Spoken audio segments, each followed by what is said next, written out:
Welcome to Writer's Reading. This program is brought to you as a public service presentation on WPRG TV5, Harold, Kentucky. Today, I'm very proud to be taping the show in the York Mansion at Pikeville and to have as my special guest, Mrs. Imogene June Johnson. June, welcome to the show. Thank you. I'm happy to be here. Okay. What is it that you want to share with us today? Well, I have a story about Sweet Georgia Brown. We've all heard the song about Sweet Georgia Brown. We've whistled it. We've heard it at ball games. We've heard it. I guess there isn't anybody in the United States that hasn't heard the song about Sweet Georgia Brown. And I have been researching to try to find out something about her. And I found out that she's from Betsy Lane and also lived in this area, has roots in this area.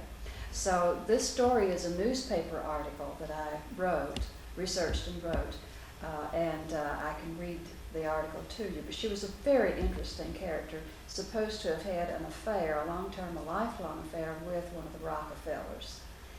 So it's kind of interesting to see what Sweet Georgia Brown did for Eastern Kentucky. We have the Hatfields and the McCoys, and we have lots of stories of Eastern Kentucky, but one that we have not brought out heretofore is Sweet Georgia Brown. And I'd like to take this opportunity to kind of introduce everybody to the real Sweet Georgia Brown. Okay. Would you like me to read it? Mm-hmm. Only the pyracantha bush that bent heavy-laden branches toward the southeast gave anything like a blossom to what seemed to be the loneliest marker at Johnson Memorial Cemetery on South Mill Trail in Pike County. To the right were family plots seemingly unrelated to the person at whose grave I stared. On the left was no close stone. Clusters of surnames were all over the cemetery. Most of the monuments were petal-laden, but on the solitary plot of a lady whose name has been whistled in almost every household in America, Sweet Georgia Brown, there were no flowers. Beautiful, talented, focused, and grammatical, Georgia Lane Brown became a colorful figure whose accomplishments in singing and playing piano, songwriting, dancing, and interior decorating were known in America and Europe during the first half of the century. Where was the hometown of such a cultured lady? Cincinnati? New York? Philadelphia? New Orleans? None of the above. She was from a quiet little place just north of Pikeville, Kentucky, called Betsy Lane, named after one of her ancestors on her mother's side. The Lanes and Browns are two of the most historical settlers in the area. Georgia's cousin, Dick Lane, and his daughter, Gwen, who lived near the former Brown home, were instrumental in telling me the background. The secrets of Sweet Georgia Brown, a lady whose life and allegedly strong ties to the Rockefeller family often created waves, but they're mostly buried with her. No one in this generation knows what really happened. Members of the family that I interviewed are too young to remember much about her since she was born at the end of the last century. I suspect anyway that what they know is only the edge of the rainbow of her enigmatic life. She did not brag. She did not tattle. She did not bare her heart except to family and closest friends. The reasons were pure and simple. She was said to have been the mistress and the true love of a millionaire of millionaires, someone in the family of John D. Rockefeller, perhaps even John D. himself, though there is no longer any proof of this statement. Georgia Brown was born on Sunday, February the 10th, 1894, the only daughter of John and Belle Lane Brown. John and Belle had inherited large tracts of timber and coal, and for the first portion of their married life, they reaped the benefits of the virgin timber and coal deposits. Yet it was not on the farm setting that she was to continue. When she was in her teens, the family moved to Jenkins to run a hotel originally built by Consolidated Coal Company for the coal camp. Jenkins was an important stop. It was a connection from the south and east into the mountains. There was a layover for many people if they wanted to catch the early train into Pikeville, so the hotel, located just across the tracks from the depot, became a very important cog in the wheel of transportation to and from Letcher, Pike, and other counties. For a long time, there were very few roads going toward Pikeville, only muddy wagon trails that crossed dangerous creeks. Travelers were often stopped by obtuse property owners who put up barbed wire fences, wanting no traffic through their gardens.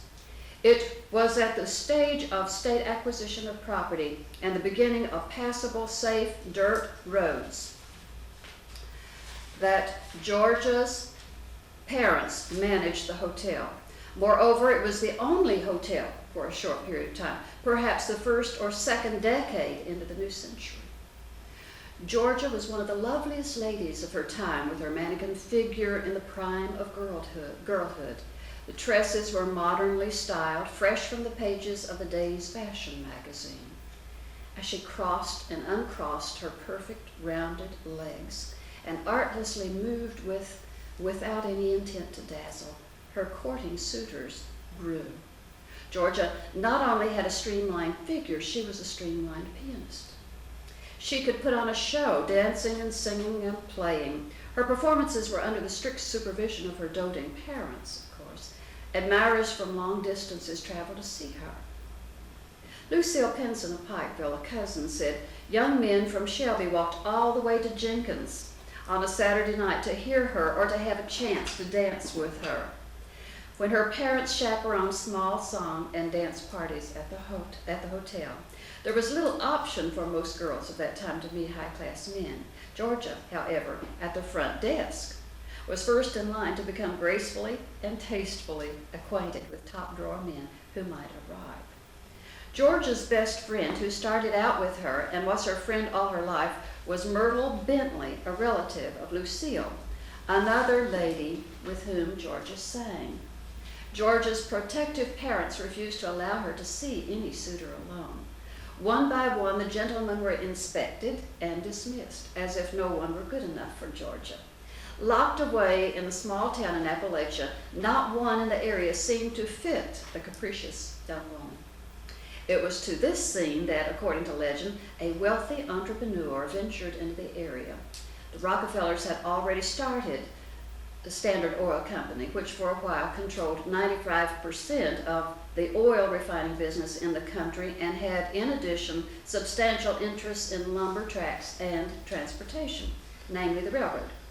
No one knows why such an important man came himself to the area, unless he wanted to take his ornate railroad coach, which had everything built in like a classy modern mobile home, and see America. Could he also locate a few bargains of timber, land, or coal along the way? When the train pulled into the terminal at Jenkins, it would bring a merger of a different nature from what either the visitor or Georgia intended. Meeting the man we shall simply call Rockefeller at the door was a most charming little co-hostess. The homey Old South hospitality and cooking would have been different to him, special and unique as the place itself. Georgia, with young men following her up the street and down, would have been difficult to snare. Yet she might have been the one to make him roar with laughter around the parlor fireplace as she told him stories of the area, rolling her eyes upward and gesturing with an honesty and frankness that he might never find in Washington or New York. What did he think when he saw the Kentucky lady perform? Did he promise her a chance at a singing career? Georgia did not set out to trap him. Was it the other way around? All we know is that in the next scenario of Georgia's life, she's in New York, according to her family, in an estate presumably provided by Rockefeller. She quickly became the toast of the town, and it was at this time that a song was composed for her by Bernie, Pinkard, and Casey. I am sure that as time went by, if she had wanted to be a movie star, she had a ticket to stardom. The girl from Betsy Lane evidently never wanted to go any farther than she did with the stage, although she continued to play and sing publicly and surrounded herself with musicians and songwriters. Was it a matter of time before she would find herself unhappy to take second place to the man she loved? Was the stealth more than she could bear? For he was a married man. Did he promise that someday he would get a divorce? Was that what happened? Was that what kept her hanging on? Her parents would never approve of a relationship in lieu of a marriage. Perhaps many a lover's quarrel erupted over the issues. She became occupied for a time with being a hostess for performing artists, for herself, for show people, or for perhaps even Rockefeller.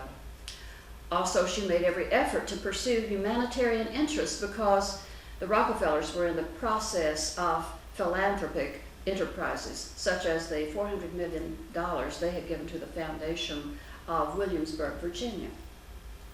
Although Georgia gave her heart to a legally married man whose bonds were seemingly too involved to sever, she was not what you might think.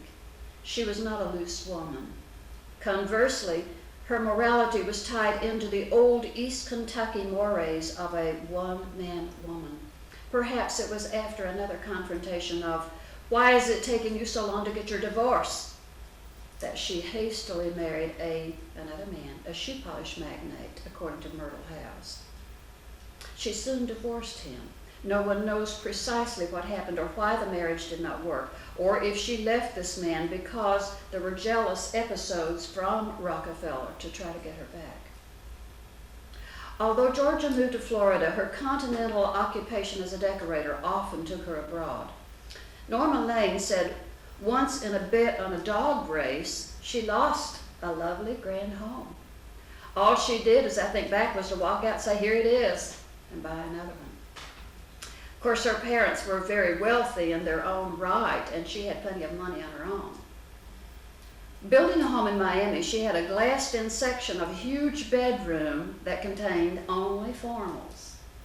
Norma continued, "During World War II, we visited to find that Georgia was feeding her cat canned salmon, which was hard to get in those days of rationing, feeding it to her cat. It tickled me to see all the strange things she had that we had never seen before."